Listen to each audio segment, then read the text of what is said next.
This is Prep Period, an all-sports podcast by the Ventura County Star and the people at VCS Preps.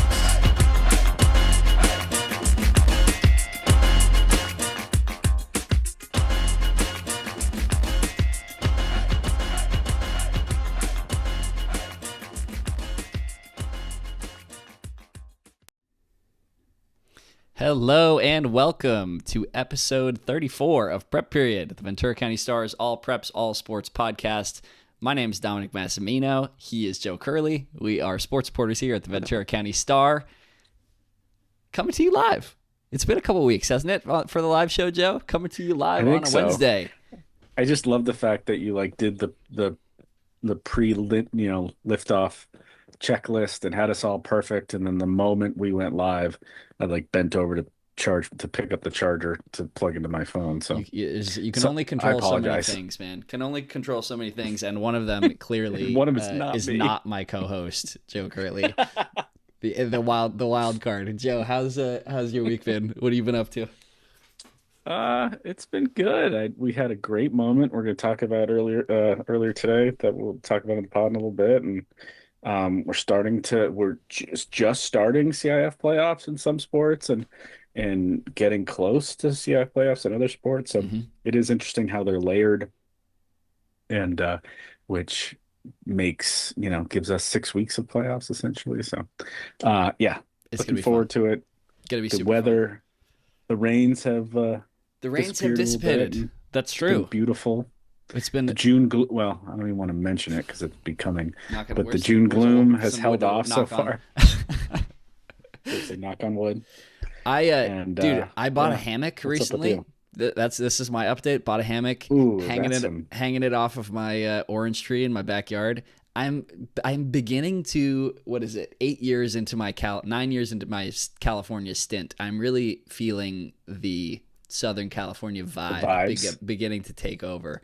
The beach is calling to me. The hammock, the relaxation, the good vibes. So, the orange tree in my backyard was a. We just got a whole bunch of tangerines from a neighbor. I owe you long backdated. I owe you a bag of oranges because we don't know what to do. I shouldn't be putting that out there. We'll take it. People are going to start showing up. I love the citrus. My dream. One of the things that we talk about doing is I got to put. You plant avocado trees in pairs, I guess. And I never knew that.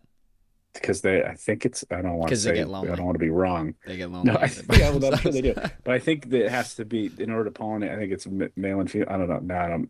People are gonna. We're gonna get an arborist in the. I think you have in the chat. Yeah, we need to figure this Joe, out. What are you doing? But I think you have to plant them in twos, and so I would love to have avocados in the backyard just for the nourishment. That would be awesome. So our new rule to start the podcast, I've already violated before we start riffing about our orange trees and various citrus, is to talk about everything we're going to talk about in the show today, so you all know what you're going to get. So here's 5 big storylines that we're going to chat about today. First is St. Bonaventure softball. Oh, sorry, Joe, I messed it up. You're supposed to go first. I'm supposed to do that? All right.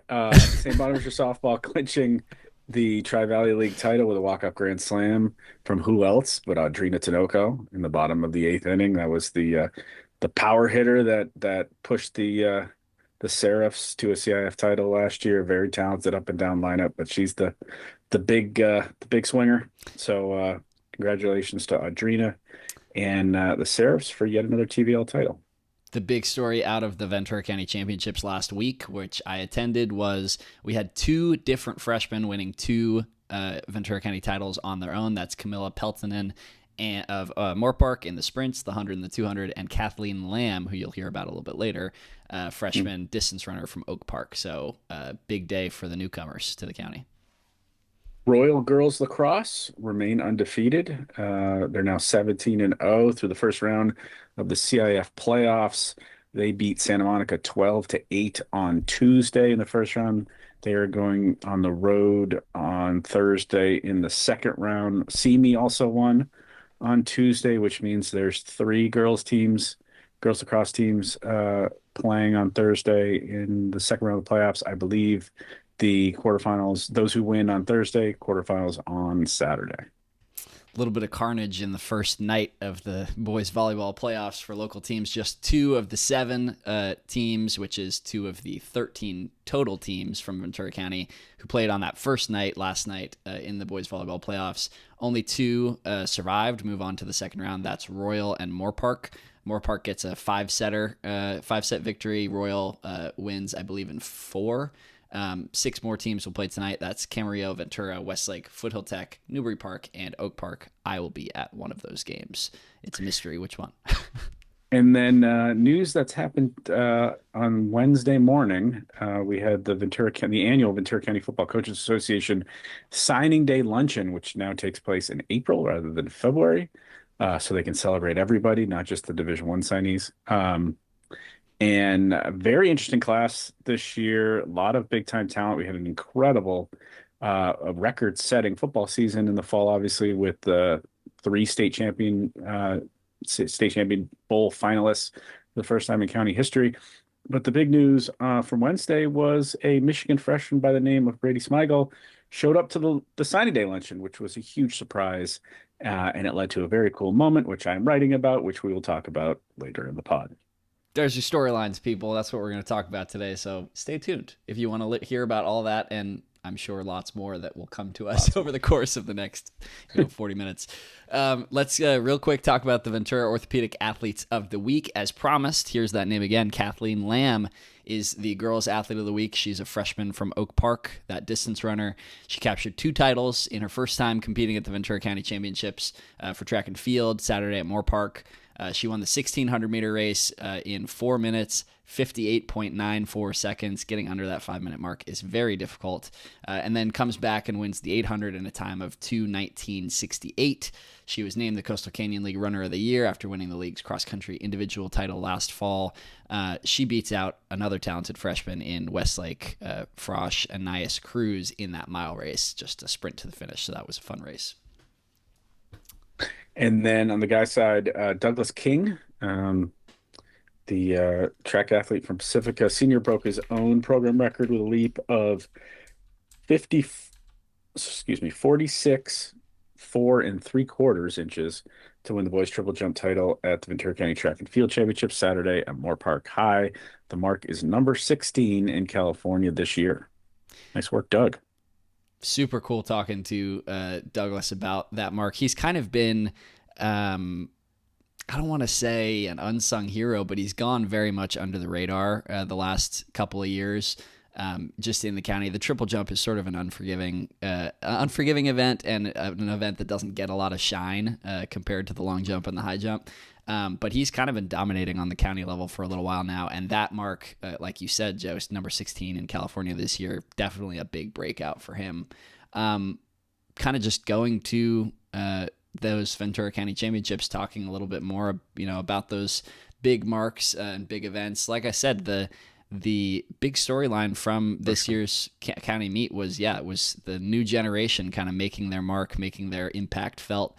So you have Camilla Peltonen, who we've confirmed has 2 L's in her first name. We've gone back and forth with many Nice. people about this. Okay. Yes, wins both the 100 meters and the 200 meters, sweeps the girls sprint crown by a wide margin. Wins her first 2 county titles in her first county championships. And then Oak Park's Kathleen Lamb, 2 very different events, the 1,600 and the 800, gets her pair of county titles. So both on the girls' side, really, really impressive stuff. Talked to both of them, after those events, and you ask a kid who's in their first county championships, like, how cool it is to win as a freshman, and they kind of just said, well, we're just out here having fun. We're new to this. We don't know what it's supposed to feel like. Didn't know this thing existed an hour ago. Exactly. Right? We don't know how it's supposed to feel. We don't know kind of the meaning of it all, the background, how hard people fight for these county titles. And so, really cool to see kind of that fresh attitude and outlook on, championship competition. They weren't the only freshmen to have big performances. Like we mentioned earlier, Anais Cruz, one of the two super talented twins from Westlake distance runners, Anais and Sabina. Anais places second behind Lamb in that girls 1,600 meter race.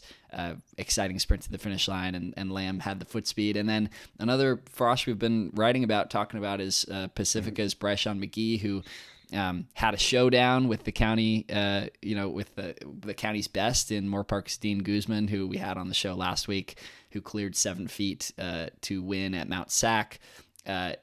Bryshon finishes second. He clears 6 feet 7 inches. I made sure to write that all the way out so I don't have to say just the numbers. And Dean Guzman wins with a jump of 6'9". He took an attempt at that what would have been a county meet record at 7'1" after missing his first two attempts at 6'11", and just barely didn't clear it. Go check out my Twitter for a video of that jump, but really impressive in all those events. And then the last big storyline was out of Calabasas. We didn't see the girl sprinters make an appearance, but Kingston Salifi, did enough on the track to make up for missing out on those ladies. He runs a wind legal 21.22 seconds to win the county title in the 200. It also was a new meet record for the Ventura County Championships. He beat out Moore Park's Jalen Aguilar-Carnes in 21.40 seconds, also an incredible time. That time for Salifi is the number 26 time in the state this year in the 200. He also pushed newcomer Westlake's DeMar DeZern in the 100 meters, losing by 0.02 of a second in the 100 meters, 10:44 to 10:44. It went down to, I think, 10:44.36 versus 0.38. Oh, wow. Those are the folks in the timing tent were really squinting, looking at to see who broke the plane first. Those are the number 2 and number 3 times in the county this season, behind county record holder Jaden Griffin of Newbury Park, who unfortunately scratched from the 100 and the 200 after running the second leg of the 4x100 meter relay. Just feeling a little tight, he told me, literally jogging to the starting line. He was like, "Hey, just so you know, might not see me in the 100 and the 200." Greatly appreciated from a reporter to an athlete. That was awesome. But yeah, really overall, just a super exciting Ventura County Championships. I'm trying to think if there's anything else. We saw the upset. Moore Park took down Newbury Park in that boys 4x100 meter relay on their home track in a really fast time. I think it was 41.35 was the time. So some excitement there, and we're moving on to league championships coming up shortly after the release of this podcast. Joe's going to be out there making his track debut on the season. I'm going to be out at Marmani League Championships and Coastal Canyon League Championships Thursday, Friday, and Joe will be over at the Channel League Championships. Fun. All right, so let's pivot right now to the bat sports. We'll start with softball. Just do a quick... Every time I hear you say that, I think you're saying bad sports and not bat sports. I'm like, what do you mean? I love baseball sports. And softball. Exactly. The bat sports. I'll enunciate the T. bat sports. Softball races, because we're getting down now to a lot of the leagues are finishing up.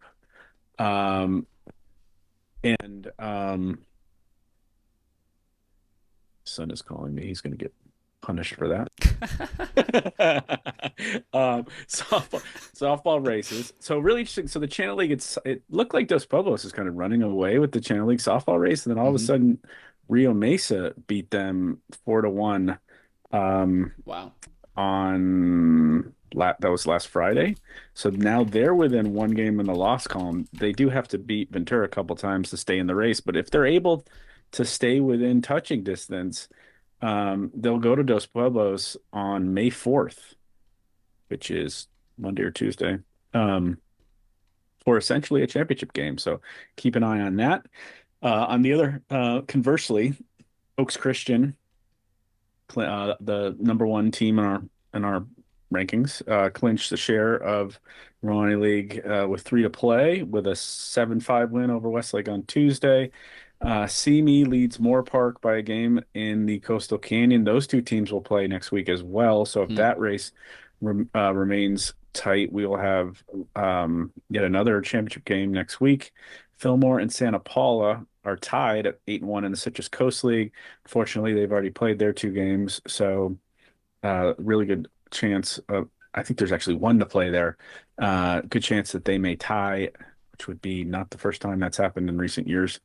2 really good programs going at it year after year there. And then St. Bonaventure, like we mentioned, clinched the TVL with the Tinoco walk-off extra inning grand slam. Moving to baseball, we're going to get deep into the Romani League baseball race in a little bit. But before that, we talked about names earlier and spellings, and we've been calling Dunwoody, the pitcher for Royal, Dustin, for years. And our editor was not pleased to find out that it's Dusty, that he goes by Dusty. And I was able to explain to him. Did we do this last week on the pod? I don't think well, did we do it last week? I can't remember. I think we might have. It's worth going. It's worth going through again because we want to make sure that we get this right. Remember, I told the story that he's Dusty. You did say this on the pod. Officially Dustin, just in case he needed, to have a professional first name. It's like in the case that I'm a lawyer, I'll be Dustin, but everyone calls me Dusty. He's like the only person who ever calls me Dustin is a substitute teacher. So and then he went out, and it's not, that Simi Royal rivalry is one of the best we've got. The baseball race in the Coastal Canyon League the last couple of years has been phenomenal down to the very last innings. And to be Dusty Dunwoody, to be the number 1 pitcher in the county, to only give up 1 run in his previous 45 in a third innings, and to take the ball against Simi in the rubber match of that rivalry and throw a 4-hit shutout with another 14 strikeouts and lift Royal to a 3-0 win over Simi, when the previous year he took the ball in that game, had a bunch of strikeouts, left the game with a 2-1 lead because he was up to 105 pitches, and then they lose in the last inning with him out. Yeah. I just thought it was a really cathartic moment for him, kind of big for his legacy. And now do the math on that. He pitched another 7 innings, so he's up to 1 run in 52 innings this year. So he's going to end up, I think he still pitches next week against Oak Park. That race is not done yet. Royal leads Simi by a game. Royal's got to play Oak Park twice next week. Simi's got to play I believe Camarillo twice next week. So it's not over, even though they did announce it after the game. The announcers at the game announced them as the league champions as they were celebrating. And I was like, that's kind of a faux pas. But, the Royal Senior rival, they did a pig pile. Like they had won the title. Huh. But when Royal and Simi play, and they, you play for the championship of each other. In some regards, a rivalry like that is more important than maybe even a league title. So I can understand them celebrating. It was such a big deal, especially when they got walked off the previous year to Simi. So, but I was like, wait a second, did I get something wrong? Did I get this wrong? Yeah, I've had those moments. This is not before. the last week of the season. So, and then Hueneme leads the Citrus Coast by a game with 2 to play. St. Bonaventure, we mentioned the softball team. The baseball team also had a big series to decide the Tri-Valley, and they beat Foothill Tech to clinch the Tri-Valley championship. And then similar situation to softball, San Marcos and Dos Pueblos lead Rio Mesa by 1 game with 1 to play. None of those teams play each other. So it's this weird situation where Rio Mesa needs Oxnard and someone else to win, and then they need to win to have to split it. But cool, Rio Mesa was in a rough position, and they needed to win to, at least they're going to be in the playoffs, and so it's a good second half of the season for the Spartans. Shout out to Rio Mesa for kind of carrying the flag for the the local programs in the Channel League for boys baseball and softball. It's been a good couple of years for Santa Barbara baseball and softball, and the Ventura teams have felt that. Ventura and Oxnard schools have felt that a little. And then our minor league baseball is one of the it's one of the strongest leagues in any sport that we have. You can compare it almost to football, compare it to some of the other some of the soccer leagues and stuff. But Westlake and Oaks Christian are tied with 2 games to play. Newbury Park is a game back, so you've got 3 of the top programs in the county within a game with 2 to play. And Westlake's playing Newbury Park. Oaks Christian actually had the lead, and they lost to Calabasas. So Calabasas, which was surprisingly in last place. So it's just that's that type of league where anybody can beat anybody. And to further go into that, we're gonna bring on Westlake baseball coach Wally Barnett to give us the 4-1 on the Warriors, and then also that league. What's it like to coach in that league? And then we'll also talk a little bit about a name that every Ventura County baseball fan needs to know going forward. So let's check out that interview. We're coming to you from the snack shack at Westlake High. Coach Wally Barnett, who has the Warriors 16-8, tied atop the Romani League with Oaks Christian at 9-4. The Warriors have 2 games left. By the time you watch this, they'll probably be really close to facing off with Newbury Park again on Thursday and Friday. Coach, just bring me through where you guys are at in the season here. Obviously, it's a really tight league race, and a lot of fun to follow the Romani League baseball race this year. Yeah, it's another typical year for Romani League. Nobody really runs away with it, top to bottom. You just never know what kind of game you're going to have. The first place team can lose to the last place team at any week. I mean, it's the strength of the league. And if you look at where our standings are in the league, I mean, those are really good teams that are beating teams that are ranked pretty high throughout the Southland anyway. So top to bottom, 1 through 6, we always have strong teams. Just bring me through the identity of this team. Obviously, you've had teams that have been packed with talent. You've had, grinding teams. You're a baseball lifer who's been doing this in a bunch of different places. I remember covering you when you guys were at Oxnard College and all those great teams, and your son Daniel. And but just what's the identity of this Westlake team, and what makes it possible for you guys to compete in this league and go on in the playoffs and win some games? Yeah, I think this is one of those not only grinding teams that just doesn't go away, where we're also a team that really tight team. A lot of these kids have known each other for years, play with each other for years, but it's kind of taken a little while to get our identity. We started off kind of slow this year, kind of figured out where we were at, gotten our at bats better, our defense better, our pitching better.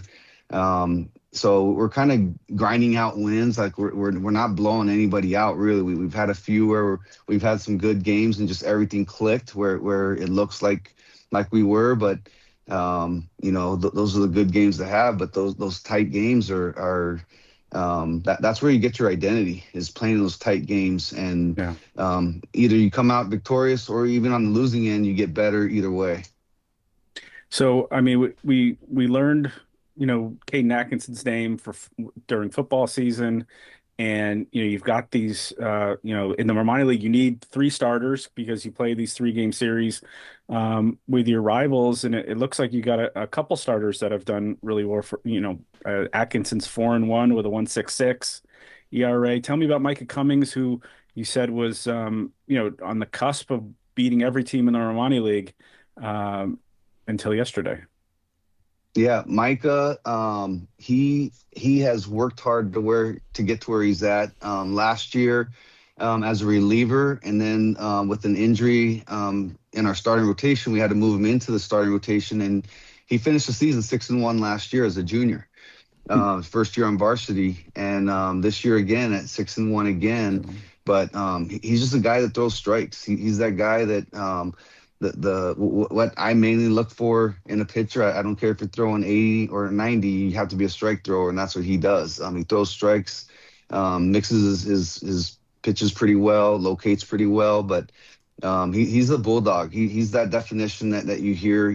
People used to call that with Oral Hershiser, guys like that don't think that you're going to get much out of him. And then all of a sudden he gets on the mound and he's mixing it up well. And then is Nicky and now a closer for you guys? How are you using him pitching wise? So the good thing is we have a kind of arsenal of closing. We don't have one guy. Harris Lee has shown that he's up for any challenge at any time. And I kind of use kind of not who we're playing against, but just matchups. If I need a contact guy, Harris is kind of the guy I put in there. If I need a guy to throw you off, I have Nathan Curiali, who lefty that kind of throws you off balance.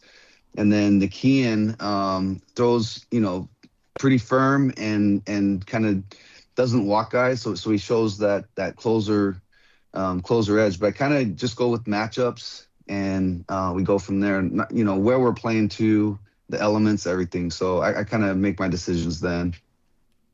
Yeah, looking at the offense, I mean, Atkinson's leading at 432, Jackson Nicky in 431. So Atkinson's got 10 doubles, but Nicky's got 6 bombs. You got a couple guys with 6 home runs. Lee's got 6 home runs. Yeah. How do you, hitting at that ballpark, such a special park with do you call it the Blue Monster, with the hill in right field, and what's it like, how does that bandbox play for you guys, and how do you pitch with it? It is a different field. I see this a lot of times. People that come here for the first time, they look at the field and they say, I'm hitting 4 home runs today. And I'm thinking, you're probably hitting 4 pop-ups today, because it does not fly out of here. There's days it does, but very rare. Any visiting teams or home players, when you hit one out here, know that you really got one. 'Cause it looks like short dimensions, but it plays a lot bigger than what it is. So, it is hard to hit here. The dimensions make the field smaller, so it's hard for extra base hits as well. You really have to hit that gap to get there. So, pitching, like I said, you have to just throw strikes here. You throw strikes here and throw to contact and hope good things happen. So Dom and I talked during football season a lot about how the 4th place or the fifth place team in the Romani League, if they could sneak into the playoffs and be a couple divisions down, that's the team to really watch. And it seems like baseball is like that, where TO had this incredible non-league season, and they've, have found it tougher in league play, and they could be down in 4th and 5th. And, it's like, if you could be guaranteed a postseason spot at 4 or 5, whoever sneaks in is going to be dangerous in this league. I mean, just how do you, knowing you've played all these teams now, what type of postseason you think it's going to be for the Romani League as a whole, baseball wise? Yeah, with this new system, it's really hard to tell. Because we were co-champions last year, and they had us a low D2 ranking, where we had to go travel to San Clemente and face a guy going to Stanford that was literally the best pitcher we saw last year. I mean, he was just, he really dealt last year. So I want us always to compete at the highest level. Looking at the CIF rankings this week. I just pulled them up. Yeah, they had us at 17, which is just on the outside of D1. Woo. And, with the new D1 system, it's kind of fun to be in that. It's, double elimination, which it's never been. Right. And you know how CIF playoffs can go. I mean, anything can happen in one game. So, it's going to be interesting. I do believe that the Marmani champion will be low-end D1, and then the runner-up will be probably a higher end D2, and third place will probably be a lower end D3. So I think it could Coach, just to give people an update, Oaks is 12, Westlake is 17. Like he said, it's a 16-team Division 1, so they're right on that cusp. Just like girls soccer, Westlake girls soccer was the 1 seed in Division, which is 1, which is because there's an open, so it's the second tier. There's an open, yeah. TO is 27. And again, they're probably going to have to get an at-large. Newbury is 42. So then you're talking they might be two or Newbury's three, gonna depending. Newbury's gonna get in there. They're right there. So you guys have a shot to maybe do them a favor and knock them into 3. But and then Agura could be a potential Division 4 team if they get in as an at-large. So, again, that's as reporters, we kind of circle that 4th or 5th place team in the Romani and think, hey, I think it was Pacifica football 2 years ago. They were the 4th team and made it, and they went on their run and won CIF, and that's the system that we have to we're dealing with. With the new coach, you were talking about the new playoff system and the double elimination. That's kind of the novel thing on the block. And you mentioned your pitching depth and kind of what that's done for you in the regular season. How do you feel like that would prepare you for this new system, just having a lot of arms and guys to rely on in 2 games instead of 1? That's hard to tell because when you start playoffs, it's 2 games a week. You never normally have 2 guys going, and you have that 3rd guy as your middle guy, and then you have a closer. So once playoff starts, I rarely see teams use more than 4 arms. As Joe mentioned earlier, been around for a while. 2012, I was at Newbury Park where we had 2 pitchers pitch the entire playoffs, and we won CIF that year. Yeah, Eubank and Haskins. We had 2 pitchers pitch all 5 games, and so that's just the way. You don't save in playoffs. I've always said that you have to win inning by inning and game by game. You can't save for the next game because the next game might not happen. Would you now I'm hijacking my thoughts here? Would you like to see the CIF championships go back to Dodger Stadium, like that moment with Luke Eubank and that Newbury team?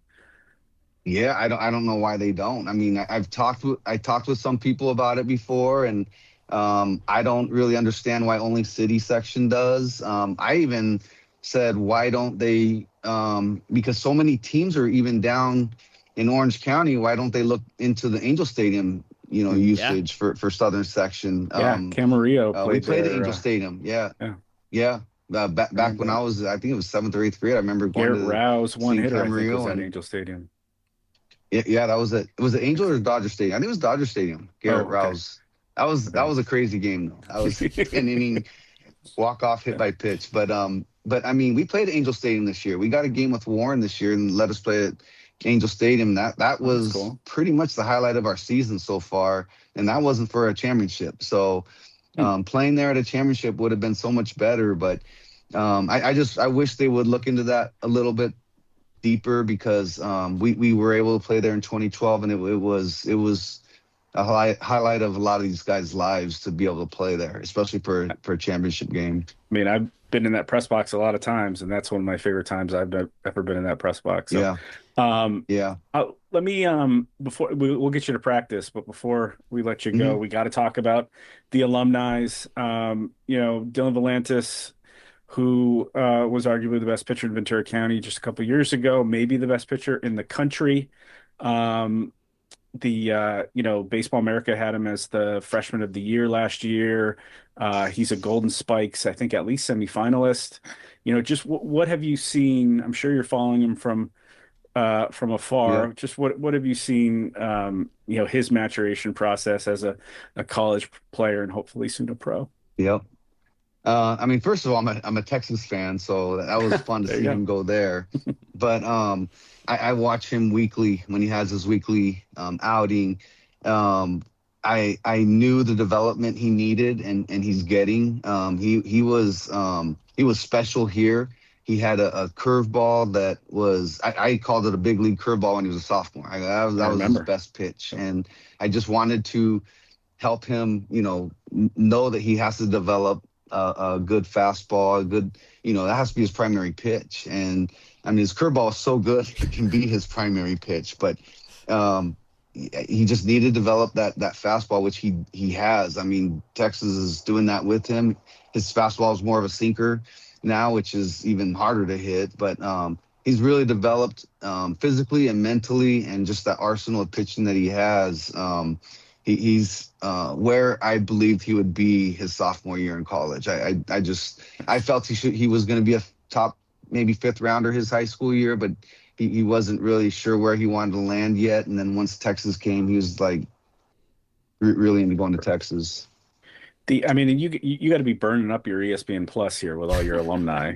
How do you follow? Yeah. Like we talk, you got the Johnsons at Tulane, you got Nolan Johnson at Duke, Noah Stead at Navy, and I'm sure a bunch that we haven't mentioned. But just how do you follow all those guys? Yeah, I mean, whenever I can see them on, I try to follow. When I know Dylan's pitching, I'm on his game. When I see the Johnsons in the lineup, I get on that game. And Noah Stead, who had a little injury earlier in the season before it started, he's back out there now starting in the middle infield. And, I'm pretty happy about that. So I try to tune in whenever I can with those guys. Coach, before we let you go, one last thing. I mean, we can't let you go without talking about, you setting the program record at Westlake for wins, getting your 129th. Just doing that in a season, that you guys are winning so many games it's not a surprise, but just how did that feel for you? What was that moment like? It felt I mean, kind of humbling, like just to know the teams they've had here before. And, I have 0 hits. I've never gotten a hit here. I've never struck anybody out. It's the players have gotten that for me, the assistant coaches here with me, the boosters. It's humbling, but I feel proud to have done that and very happy for the teams that I've been able to be here with, to do that. So, felt pretty special. Nice. All right. Thanks, Coach. I'll probably see you on right. Friday. Looking forward to the game 3 of that series. Yeah, that should be a good one. That should be a really good one. So we both are going to have arms that day. Awesome. Thank you, Coach. Appreciate you, man. All right. Thank you, guys. We'll see you. See you soon. Thanks, All Coach. Right. Bye. Yeah, we were, just talking about Wainimi softball a little bit. You have sophomore Roxanne Silva is the current Ventura County stolen base leader with 32, including 5 in a game, not 1, but 2 times this season. Karen Black of Buena shares the section record with 9 in a 1983 game. So that's hard to imagine. But yeah, I can't say knocking on the door 5 to 9, but has gotten to that 5 steal mark twice. That's pretty impressive for Silva this season, given the record. I have to go in the archives and try to find the report of that and figure it out. Now, you think about that, you would have to reach first base 3 times and steal second, third, and home. Yeah, do you think you have to reach base 5 times? I can't imagine 5. It had to have been 5 times, and that would be remarkable if she did it in 3. I don't know. How do you steal home in a softball game? Yeah, that's crazy. All right. And then remember, the Ventura County Star, vcstar.com, VCS Preps. Make sure you like and follow and subscribe on all our social media. Make sure you have a subscription to the app. As we get into the playoffs here, we're going to have a lot of live playoff coverage. And you only get that coverage on the app of the website. VCS Preps. This is what you want right here on the app. You get everything. I'm not going to give you everything, but you get everything. Everything you need. Including this podcast. Including this podcast. And I should add, you'll get access to, you don't need access to, I can't lie. You don't need access to vote in our softball player poll, but you should get access anyway to educate yourself better on all of the players around here. Know who to vote for. We have the Stars softball player poll will run through May 5th at 7 p.m. Go vote in that. Joe has assembled a impressive cast of athletes from across the county. I was looking through, and I recognize so many names from our Athletes of the Week, so many names from, many podcasts, many segments in the past. So go vote in that. You can vote as many times as you want. I always like to pit the, the baseball and the softball against each other, the girls track, the boys track. So if you want to beat that baseball poll, you got to go vote. Show us your fandom for your softball teams and your players, and go vote in that. I'll say this: the baseball poll did very well. The softball poll's gaining on it, so they're catching up. It's gonna be close. And then let's wrap this up just by quickly mentioning again. Go to the website and read my story on the 12 local lacrosse teams that were selected for the CIF playoffs. What we already said, there's 3 that are still alive. All 8, maybe somebody has a bye. 7 or 8 of them have first round games tonight on Wednesday. So by the time you watch this, those results will already take place. Hopefully it will already be on our website. That includes all of our minor league teams and the Coastal Canyon League teams. Those are the 2 local boys lacrosse league. That was Westlake won the Marmani, and Oak Park and someone else tied for the Coastal Canyon. Maybe it was Grace. And then you give us what was the news that you wrote with the boys volleyball? Yeah, so on the first, it was kind of weird. We had some was pre-planned scheduling, some was, gym planning problems, but we had 7 of the 13 boys volleyball teams in the Southern Section playoffs playing last night on Tuesday night. Only 2 advanced. That's Royal and Moore Park. So those 2 Coastal Canyon League programs are moving on to the second round. And then we have another big slate of games tonight. You have Camarillo, our top, our top local team, the champion of the Coastal Canyon League. They are playing tonight. At home, you have Ventura, you have Westlake and Newbury Park, 2 top Marmani League teams who will be playing tonight.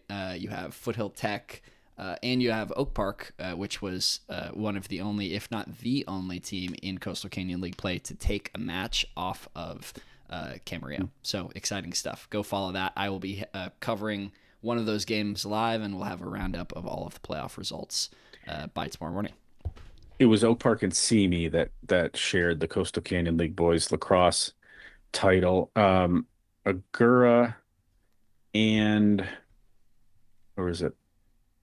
Sorry, I was looking for. We had 2 at-large teams that made it. Anyway, so there's 8 lacrosse teams that play tonight, and we'll try to play on Friday in the second round. We'll have that coverage on the site, and then. We've been covering the Ventura County Football Coach Association signing day luncheon for decades. Really cool event. It used to be on the old school signing day in February, where everybody kind of made their decisions and actually signed a piece of paper, and it's a legally signing document, a binding document. And as college football has changed, college sports itself has changed. The Football Association has tried to change with it, and they moved it later in the year to April in order to kind of include everybody that was going to college. So, so there was about 20 seniors that were at the Palm Garden Hotel in Newbury Park on Wednesday. It's a really cool moment where you have the players there with their parents, and they're all given the opportunity to speak at the days,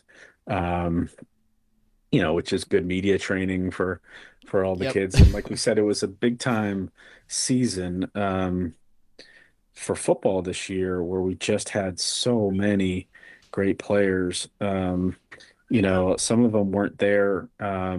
Derek Garcia is already at UNLV. Tristan Phillips is already at Oregon. Devin Almonde is already at San Jose State. And Jackson Taylor's already at Boise. Hayden Vircher. So you didn't expect to see kind of the bigger names. But then, and Brady Smigel's already at Michigan. But there he was in the flesh at the luncheon today, and it was this really cool moment where over the last 4 years we've had to interview Newbury Park people a million times about one of the great players in Ventura County history. And when Joe Schmeigel who's the head coach at Newbury Park, took the mic to introduce his players, and he went through one by one, because they have 10 signees, Whew. 5 of which who were there.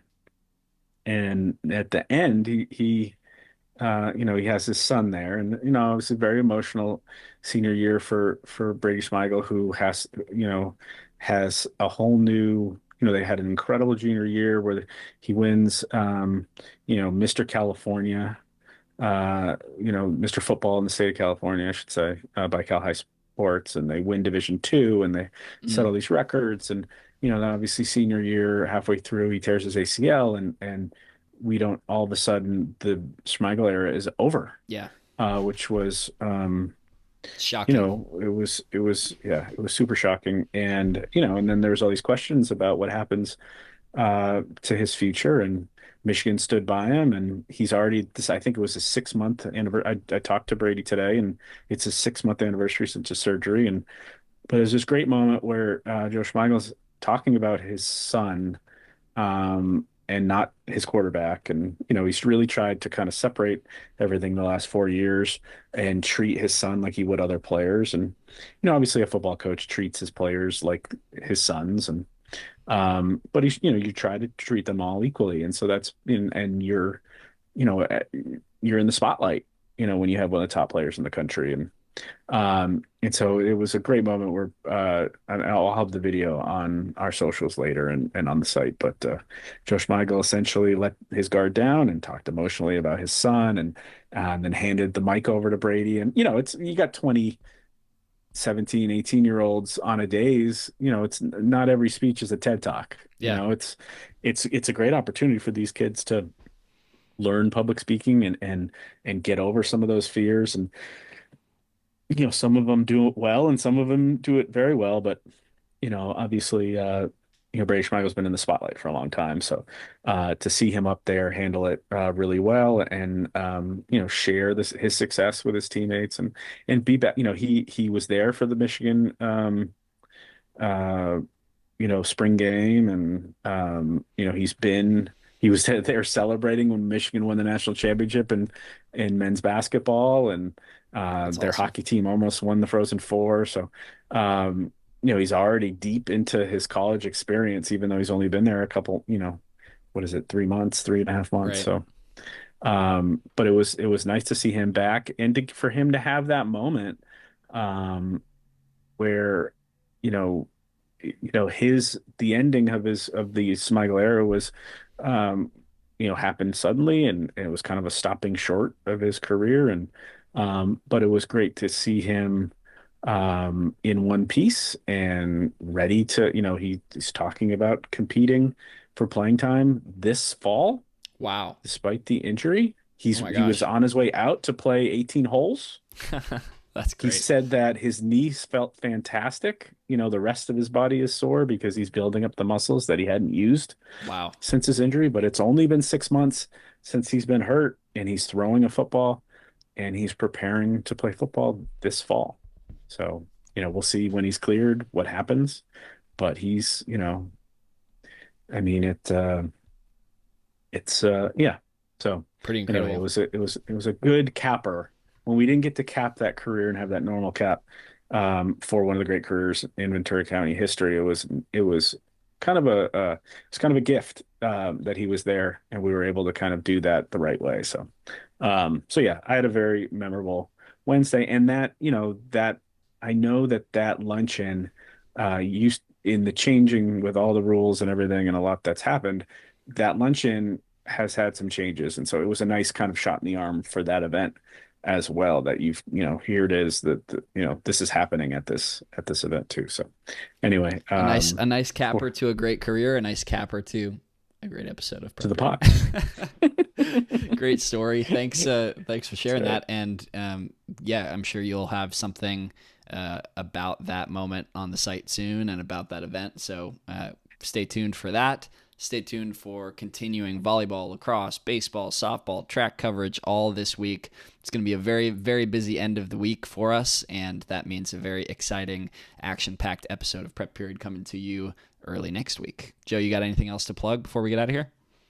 No, just again, join us. The playoffs are here, playoffs are happening, and it's going to be real fun, May. Let's go. Let's do it. All right, guys. Till next time.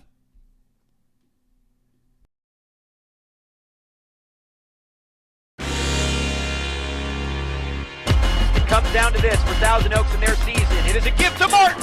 Martin gets the first down and more. It's a nice little screen to the left-hand side. One play and see ya later. Caldera dives into the end zone. Touchdown Oxnard. What a fitting way to end that run. He's at the 40. He's at the 20. 10, 5, touchdown.